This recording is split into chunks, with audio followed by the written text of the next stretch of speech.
ડભોઈ સરકારી દવાખાના ખાતે ગરીબ અને જરૂરિયાતમંદ દર્દીઓ માટે નિઃશુલ્ક સર્વરોગ નિદાન કેમ્પ ધારાસભ્યશ્રીની ઉપસ્થિતિમાં યોજાયો હતો। વડોદરા એસઓજી હોસ્પિટલ અને ડભોઈ સરકારી દવાખાના સંયુક્ત ઉપક્રમે માટે ગરીબ અને જરૂરિયાતમંદ માટે સર્વરોગ નિદાન તથા સારવાર અને વિનામૂલ્યે દવાની કેમ્પ યોજાયો હતો। આ કેમ્પમાં ખાસ પધારેલા ડભોઈ વિધાનસભા મત વિસ્તારના લોકલાડીલા ધારાસભ્ય શ્રી શૈલેષભાઈ મહેતા દ્વારા દીપ પ્રાગટ્ય કરી કેમ્પને ખુલ્લો મૂકવામાં આવ્યો। ત્યારબાદ ધારાસભ્યશ્રીએ જણાવ્યું હતું કે સરકાર દ્વારા ખાસ લોકોના સ્વાસ્થ્યની ચિંતા કરી ગરીબ પ્રજા માટે આવા કેમ્પ યોજાતા હોય છે। આ કેમ્પમાં સ્ત્રી રોગ, બાળ રોગ, ચામડીના રોગ તથા નાકના ગળાના રોગ, માનસિક રોગ, દંત રોગ, આંખના રોગ વગેરે રોગોના નિષ્ણાત ડોક્ટરો દ્વારા તપાસ કરી જરૂરી સારવાર માટે સૌને તેનો લાભ લેવા જણાવ્યું હતું। જ્યારે કે ડોક્ટર સંજય પરમારે જણાવ્યું હતું કે દર્દીઓના વિવિધ રોગોની સારવાર કરી જરૂરી દવા નિઃશુલ્ક આપવામાં આવી હતી અને જરૂર પડે તો વધુ સારવાર માટે વડોદરા એસઓજી હોસ્પિટલ ખાતે સારવાર લેવા દર્દીઓને જણાવ્યું હતું। યોજાયેલા કેમ્પમાં નિષ્ણાત ડોક્ટરો જેમાં મુકેશ રાઠવા, રવિરાજ કાપડિયા, મોનિકાબેન ચૌધરી, ડોક્ટર સિદ્ધાર્થભાઈ કાણાની તેમજ ડભોઈ સરકારી દવાખાનાના ડોક્ટર, કર્મચારી, સ્ટાફ દ્વારા કાર્યક્રમને સફળ બનાવવા જહેમત કરી હતી। આ પ્રસંગે ભાજપના આગેવાનો, કાર્યકરો ઉપસ્થિત રહ્યા હતા અને મોટી સંખ્યામાં દર્દીઓએ કેમ્પનો લાભ લીધો હતો। ફઝલ રઝાક ખત્રી, કરજણ સંદેશ ન્યૂઝ, ડભોઈ।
ગુજરાત સરકાર દ્વારા ગઈકાલે નક્કી કરવામાં આવ્યું ને આજે સર્વરોગ નિદાન કેમ્પનું આયોજન ડભોઈ રેફરલ હોસ્પિટલ ખાતે કરવામાં આવ્યું અને આજે વડોદરાથી એસએસજીમાંથી ને જમનાનભાઈ પણ સ્પેશિયાલિસ્ટ ડૉક્ટરો અહીંયા આગળ આવ્યા છે।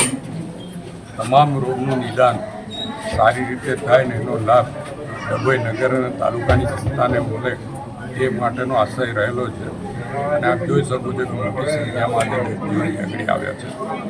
બાળ રોગ નિષ્ણાંત છે, પ્રસૂતિ નિષ્ણાંત પણ છે, હૃદયના નિષ્ણાંતો પણ અહીંયા આવ્યા છે, ચામડીના રોગ માટેના ડૉક્ટર પણ અહીંયા આગળ છે અને એ તમામ ડૉક્ટરો આજે અહીંયા આગળ આવ્યા છે અને એમના દ્વારા આજે નિદાન કરીને યોગ્ય સારવાર કરાવવામાં આવશે। આ એક દિવસનો કેમ્પ છે, ભવિષ્યમાં જરૂર પડશે તો ફરીવાર આવા કેમ્પોનું આયોજન અહીંયા આગળ કરવામાં આવશે। લોકોનું આરોગ્ય સારું રહે એ સરકારની પ્રાથમિકતા છે અને આરોગ્યને ધ્યાનમાં રાખીને આજે અહીંયા આગળ આ કેમ્પ રાખવામાં આવ્યો છે અને એમાં આપના મારફત પણ લોકોને પૂછી મોટી સંખ્યામાં આવા કેમ્પોનો લાભ લે અને નિષ્ણાત ડૉક્ટરોની સલાહથી પોતાને જે કંઈ બીમારી હોય એમાંથી બચીને આભાર। ડભોઈ સરકારી દવાખાના ખાતે ગરીબ અને જરૂરિયાતમંદ દર્દીઓ માટે નિઃશુલ્ક સર્વરોગ નિદાન કેમ્પ ધારાસભ્યશ્રીની ઉપસ્થિતિમાં યોજાયો હતો।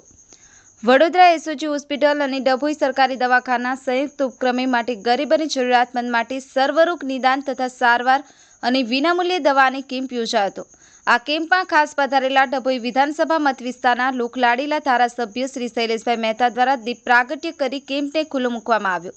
ત્યારબાદ ધારાસભ્યશ્રીએ જણાવ્યું હતું કે સરકાર દ્વારા ખાસ લોકોના સ્વાસ્થ્યની ચિંતા કરી ગરીબ પ્રજા માટે આવા કેમ્પ યોજાતા હોય છે। આ કેમ્પમાં સ્ત્રી રોગ, બાળ રોગ, ચામડીના રોગ તથા નાકના ગળાના રોગ, માનસિક રોગ, દંત રોગ, આંખના રોગ વગેરે રોગોના નિષ્ણાત ડોક્ટરો દ્વારા તપાસ કરી જરૂરી સારવાર માટે સૌને તેનો લાભ લેવા જણાવ્યું હતું। જ્યારે કે ડોક્ટર સંજય પરમારે જણાવ્યું હતું કે દર્દીઓના વિવિધ રોગોની સારવાર કરી જરૂરી દવા નિઃશુલ્ક આપવામાં આવી હતી અને જરૂર પડે તો વધુ સારવાર માટે વડોદરા એસઓજી હોસ્પિટલ ખાતે સારવાર લેવા દર્દીઓને જણાવ્યું હતું। યોજાયેલા કેમ્પમાં નિષ્ણાત ડોક્ટરો જેમાં મુકેશ રાઠવા, રવિરાજ કાપડિયા, મોનિકાબેન ચૌધરી, ડોક્ટર સિદ્ધાર્થભાઈ કાણાની તેમજ ડભોઈ સરકારી દવાખાનાના ડોક્ટર, કર્મચારી, સ્ટાફ દ્વારા કાર્યક્રમને સફળ બનાવવા જહેમત કરી હતી। આ પ્રસંગે ભાજપના આગેવાનો, કાર્યકરો ઉપસ્થિત રહ્યા હતા અને મોટી સંખ્યામાં દર્દીઓએ કેમ્પનો લાભ લીધો હતો। ફઝલ રઝાક ખત્રી, કરજણ સંદેશ ન્યૂઝ, ડભોઈ।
ગુજરાત સરકાર દ્વારા ગઈકાલે નક્કી કરવામાં આવ્યું ને આજે સર્વરોગ નિદાન કેમ્પનું આયોજન ડભોઈ રેફરલ હોસ્પિટલ સાથે કરવામાં આવ્યું અને આજે વડોદરાથી એસએસજીમાંથી ને જમનાનભાઈ પણ સ્પેશિયાલિસ્ટ ડૉક્ટરો અહીંયા આગળ આવ્યા છે। તમામ રોગનું નિદાન સારી રીતે થાય ને એનો લાભ ડભોઈ નગર અને તાલુકાની જનતાને મળે એ માટેનો આશય રહેલો છે અને આપ જોઈ શકો છો કે મોટી સંખ્યામાં આજે દર્દીઓ આગળ આવ્યા છે। બાળરોગ નિષ્ણાંત છે, પ્રસૂતિ નિષ્ણાંત પણ છે, હૃદયના નિષ્ણાંતો પણ અહીંયા આવ્યા છે, ચામડીના રોગ માટેના ડૉક્ટર પણ અહીંયા આગળ છે અને એ તમામ ડૉક્ટરો આજે અહીંયા આગળ આવ્યા છે અને એમના દ્વારા આજે નિદાન કરીને યોગ્ય સારવાર કરાવવામાં આવશે। આ એક દિવસનો કેમ્પ છે, ભવિષ્યમાં જરૂર પડશે તો ફરીવાર આવા કેમ્પોનું આયોજન અહીંયા આગળ કરવામાં આવશે। લોકોનું આરોગ્ય સારું રહે એ સરકારની પ્રાથમિકતા છે અને આરોગ્યને ધ્યાનમાં રાખીને આજે અહીંયા આગળ આ કેમ્પ રાખવામાં આવ્યો છે અને એમાં આપના મારફત પણ લોકોને કહું છું મોટી સંખ્યામાં આવા કેમ્પોનો લાભ લે અને નિષ્ણાંત ડૉક્ટરોની સલાહથી પોતાને જે કંઈ બીમારી હોય એમાંથી મુક્તિ મેળવે। આભાર।